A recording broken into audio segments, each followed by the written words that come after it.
भाजपचे नेते आणि माजी खासदार किरीट सोमय्या आपल्यावर गेल्या आठवड्यापासून भ्रष्टाचार आणि गैरव्यवहाराचे आरोप करतायत। त्यांचे हे आरोप म्हणजे भाजपचं एक षडयंत्र असून यामागील खरे सूत्रधार प्रदेशाध्यक्ष आमदार चंद्रकांत पाटील आहेत, असा पलटवार ग्रामविकास मंत्री हसन मुश्रीफ यांनी केलाय।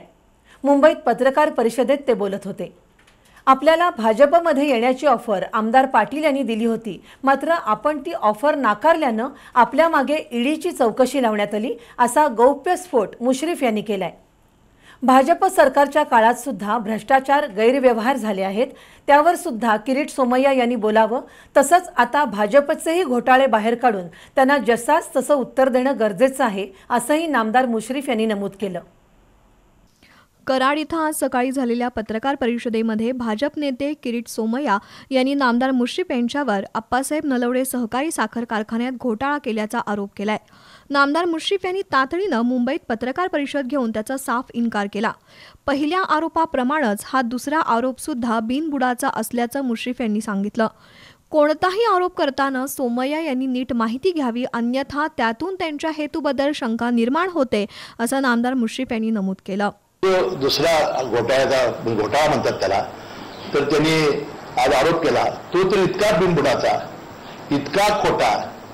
मला वाटते की किरीट सोमय्यांची सीएची पदवी मी मागच्या वेळा सांगितलं होतं, ही खरीच पदवी आहे का काय, मला एक शंका आहे। मला अधिकारी जाणकारांनी सांगितलं, कारण आजचा जो त्यांनी आरोप केलेला आहे तो इतका खोटा आहे, त्याने अजूनही अभ्यास करावा। आता आप्पासाहेब नलवडे सहकारी साखरेचा 100 कोटीचा घोटाळा, असं त्यांनी आज आरोप पहिला केला। त्यात ब्रिक्स इंडिया प्रायव्हेट लिमिटेड या कंपनीचा माझ्या जावयाचा सुतराम संबंध नाही। आप्पासाहेब नलवडे सहकारी साखर कारखाना ब्रिक्स इंडिया कंपनीनं चालवण्यासाठी ताब्यात घेतला होता। प्रत्यक्षात 2 वर्ष त्यांनी कारखाना चालवण्याचा प्रयत्न केला आणि हा तोट्यातील कारखाना बाहेर येत नसल्याचं पाहून कंपनीनं तोटा सोसून करार रद्द केला। त्यामध्ये जिल्हा मध्यवर्ती बँकेचा कोणताही संबंध नाही, असा खुलासा केला। किरीट सोमय्या यांच्या माध्यमातून महाविकास आघाडी सरकारवर भ्रष्टाचार गैरव्यवहाराचे आरोप करायचे, त्यातून सरकार अस्थिर करण्याचा त्यांचा प्रयत्न सुरू आहे, पण तो यशस्वी होणार नाही। सोमय्या यांच्या आरोपामागील खरे सूत्रधार भाजप प्रदेशाध्यक्ष आमदार चंद्रकांत पाटील आहेत। आमदार पाटील यांच्या कोल्हापूर जिल्ह्यात भाजप भुईसपाट झाली असल्यानंच त्यातून हे आरोप केले जात आहेत, असा पलटवार त्यांनी केला। आता हे किरीट सोमय्या जे आरोप करतायत त्याच्यामागे भारतीय जनता पक्षाचं फार मोठं षडयंत्र आहे आणि विशेषतः प्रदेशाध्यक्ष चंद्रकांत पाटील हे याचे खरे मास्टर माइंड आहेत। सातत्याने भारतीय जनता पक्षाचे नेते मंडळी मला कसं थांबवता येईल, कसं दाबता येईल याचा प्रयत्न करत होते आणि किरीट सोमय्या हे त्यांच्यातलं टूल म्हणून त्यांनी वापर केलेला आहे।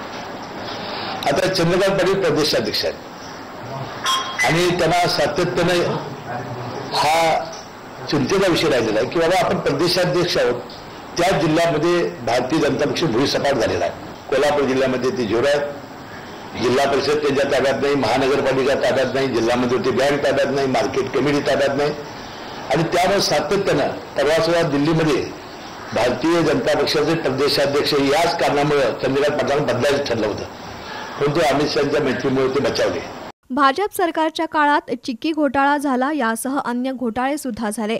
आमदार चंद्रकांत पाटील यांच्यावर हायब्रिड इम्युनिटी रस्ते प्रकल्प गैरव्यवहाराचे आरोप केले जात आहेत। या सर्व आरोपांबद्दल सुद्धा किरीट सोमय्या यांनी बोलावं, असं आव्हान नामदार मुश्रीफ यांनी दिलंय।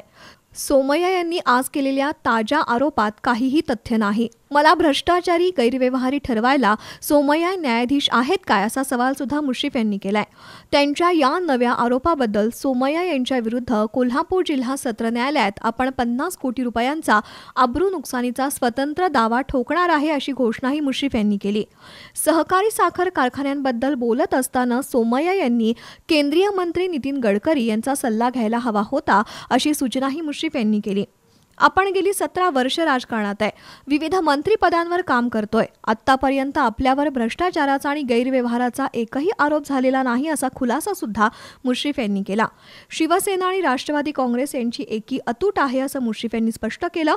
केवळ कायदा आणि सुव्यवस्था राखण्याच्या उद्देशानं तसंच सोमय्या यांच्या जीवित रक्षणाच्या हेतूनं जिल्हा प्रशासन आणि पोलीस प्रशासन यांनी त्यांना कराडमध्ये ताब्यात घेतलं, असंही हसन मुश्रीफ यांनी स्पष्ट केलं। दरम्यान नामदार हसन मुश्रीफ यांच्यावर आरोप करणारे किरीट सोमय्या आज सकाळी 7:30 वाजण्याच्या सुमारास महालक्ष्मी एक्सप्रेसनं कोल्हापुरात दाखल होणार असल्याच्या पार्श्वभूमीवर रेल्वे स्थानक परिसरात पोलिसांचा कडेकोट बंदोबस्त ठेवण्यात आला होता. कायदा आणि सुव्यवस्थेचा कोणताही प्रश्न निर्माण होऊ नये यासाठी पोलिसांनी पूर्णपणे खबरदारी घेतली होती. पक्षाच्या प्रमुख पदाधिकारी कार्यकर्त्यांना पोलिसांनी रेल्वे स्थानकावर येण्यास मनाई केली होती.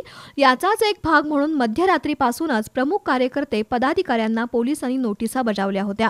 तरीही भाजपचे महेश जाधव, भगवान काटे, अशोक देसाई यांच्यासह प्रमुख पदाधिकारी रेल्वे स्थानकावर येऊन थांबले होते.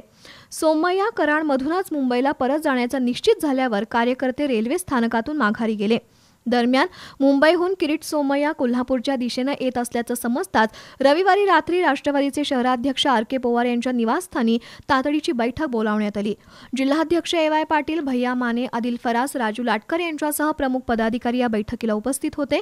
बैठकीनंतर सोमय्या यांना विरोध दर्शवण्यासाठी या सर्वांनी कोल्हापूर रेल्वे स्थानकावर धाव घेत त्यांच्या विरोधात जोडे दाखवून घोषणाबाजी करत जोरदार निदर्शनं केली. माजी नगरसेवक संघटनेचे अध्यक्ष अनिल कदम यांनी किरीट सोमय्यांवर कायदेशीर कारवाई करावी अशी मागणी केली आहे.